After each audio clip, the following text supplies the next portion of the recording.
नमस्कार मंडळी, स्वागत आहे तुमचं माझ्या आजच्या नवीन पॉडकास्टमध्ये। तुम्हा सगळ्यांना शिवजयंतीच्या हार्दिक शुभेच्छा। तर मंडळी, आजचा आपला विषय आहे आरशा चार दोरी। पण पॉडकास्ट सुरू करण्यापूर्वी जर तुम्ही माझ्या चॅनलवर नवीन असाल तर माझ्या चॅनलला सबस्क्राईब करून घ्या। सोबतच शेजारी असलेल्या बेल आयकॉनला प्रेस करा सो दॅट कोणतीच अपडेट तुम्ही मिस करणार नाही। तर मग वाट कसली बघताय, चला सुरू करूया आजच्या आपल्या पॉडकास्टला। मंडळी, गेल्याच पॉडकास्टमध्ये मी तुम्हाला सांगितलं होतं की ह्या आरशा मॅडमच्या व्हिडिओमध्ये टायटल आणि थंबनेल खूप मिसलिडिंग असतात। आता काही दिवसांअगोदरच आरशा मॅडमने एक व्हिडिओ केला होता। त्यात लिहिलं होतं की त्यांच्या मिस्टर आणि मुलामधलं गुपित उघडं पडलं। आता झालं असं होतं की आरशा मॅडमच्या मुलाने त्याच्या वडिलांकडे हट्ट केला की मला आईस्क्रीम खायचंय। त्यांनी नकार दिल्यानंतर पण तो मुलगा ऐकत नव्हता, म्हणून त्याने त्याला आईस्क्रीम घेऊन दिलं। आता तो मुलगा घरी आल्यावर आरशा मॅडमला त्याने हे सगळं सांगितलं।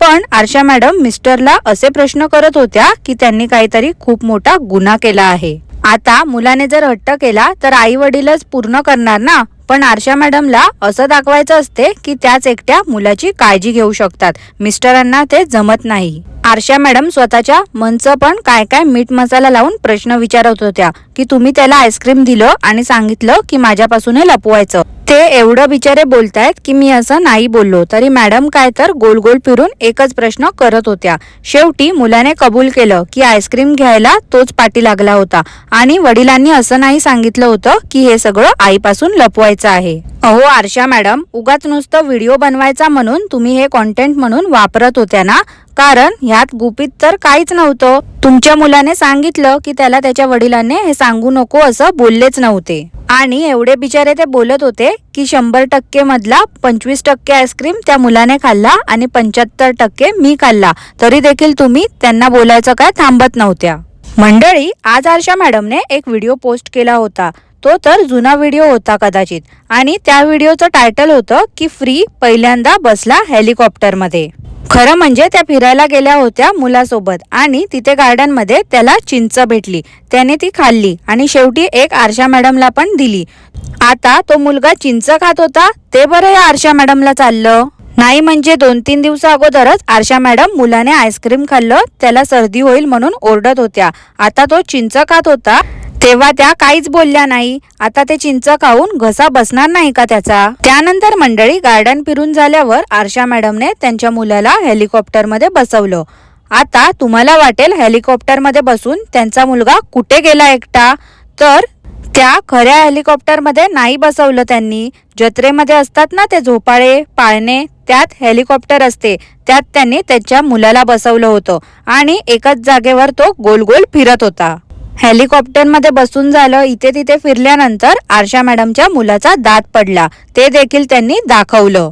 मंडळी, अजून एक एक्झाम्पल ह्या आरशा मॅडमच्या मिसलिडिंग टायटलचं आहे की सासूने सुनेच्या नावावर शेत केलं। आता कोणाला वाटेल की आरशा मॅडम त्यांच्याबद्दलच सांगत असतील, पण त्यामध्ये त्या त्यांच्या अक्काबद्दल सांगत होत्या की त्यांच्या सासूने शेती त्यांच्या नावावर केली होती।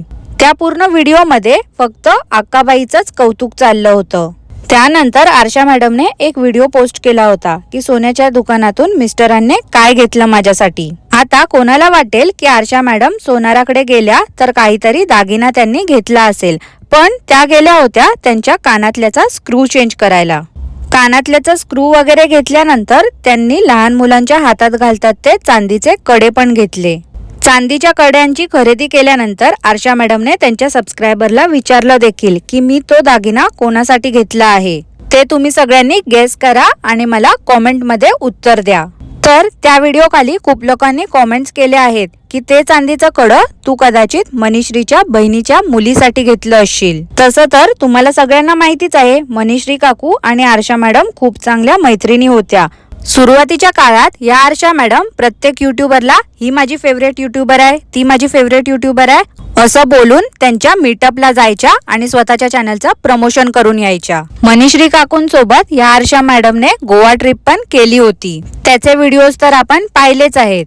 पण सध्या आरशा मॅडम आणि मनीश्री काकूंनी एकत्र असे व्हिडिओ केले नाही आहेत बरेच दिवस। दोघी सेम टाइमला कोल्हापूरला असून देखील एकमेकांची यांनी भेट दाखवली नाही। त्या कड्यावर ना आता आरशा मॅडमला खूप लोक कॉमेंट करतायत की आम्हाला तुला मनीश्री काकूंसोबत बघायला आवडेल।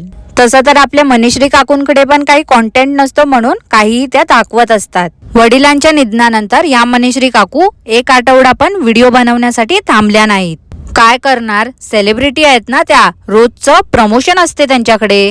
आणि ह्या आरशा मॅडम तर मिसलिडिंग टायटल देऊन आपल्या व्हिडिओचे व्ह्यूज वाढवत असतात. दोघींकडेही काही कॉन्टेंट नसल्यामुळे कदाचित त्या दोघी एकत्र येऊन व्हिडिओज देखील बनवतील. पण मंडळी, मनीश्री काकूंची बहीण तर सध्या मुंबईला आली आहे.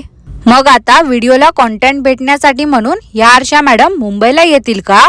तुम्हाला काय वाटतंय मला नक्की कॉमेंट करून सांगा. मंडळी, 2-3 दिवसा अगोदरच्या व्हिडिओमध्ये या आरशा मॅडमने त्यांच्या मुलाच्या अॅन्युअल डेचे कपडे जे त्यांनी भाड्याने घेतले होते ते रिटर्न करायला जायचं बोलत होत्या. आरशा मॅडम बोलत होत्या की ते दुकान त्यांच्या घरापासून खूप लांब आहे. पण मंडळी, जेव्हा या आरशा मॅडम त्या मुलाच्या अॅन्युअल डे साठी ते कपडे आणायला गेल्या होत्या तेव्हा तर त्यांनी सांगितलं होतं की ते दुकान फक्त 1 किलोमीटर लांब आहे त्यांच्या घरापासून. पण परवाच्या व्हिडिओमध्ये तर आरशा मॅडम अशी ऍक्टिंग करत होत्या जसं की ते दुकान 2-4 तासाच्या अंतरावरती आहे त्यांच्या घरापासून. ह्या आरशा मॅडमना ना फक्त सिंपती गेन करायची असते. मंडळी, ह्या जेव्हा ज्वेलर शॉप मध्ये गेल्या होत्या ना तेव्हा त्यांनी काही भाज्यांची खरेदी देखील केली होती. पण टायटल त्यांनी असं दिलं होतं की आज काहीतरी वेगळ्या भाज्या खरेदी केल्या आहेत. भाजी वगैरे घेऊन त्या घरी गेल्या आणि घरी जाऊन त्यांनी त्या भाज्या त्यांच्या आईला दाखवली. त्या भाज्यांमध्ये वेगळं असं काहीच नव्हतं. पण आरशा मॅडमने टायटल तर असं दिलं होतं जसं काय त्यांनी जंगलातना भाज्या निवडून आणल्या होत्या. काय हो आरशा मॅडम, असे टायटल देऊन तुम्ही लोकांची दिशाभूल का बरं करताय? चुका तुम्ही करताय आणि दुसऱ्यांना पुढे करताय आमची समजूत घालण्यासाठी. आरशा मॅडम, तुम्ही असे लोकांना फसवणं बंद करा, आम्ही तुमच्यावर रिॲक्शन देणं थांबवू. आणि अजून एक गोष्ट मंडळी, मनीश्री काकूंची बहीण पण डेली व्लॉगर आहे.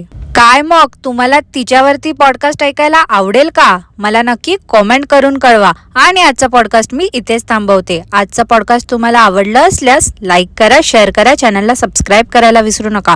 सोबतच शेजारी असलेल्या बेल आयकनला प्रेस करा सो दॅट कोणतीच अपडेट तुम्ही मिस करणार नाही. धन्यवाद.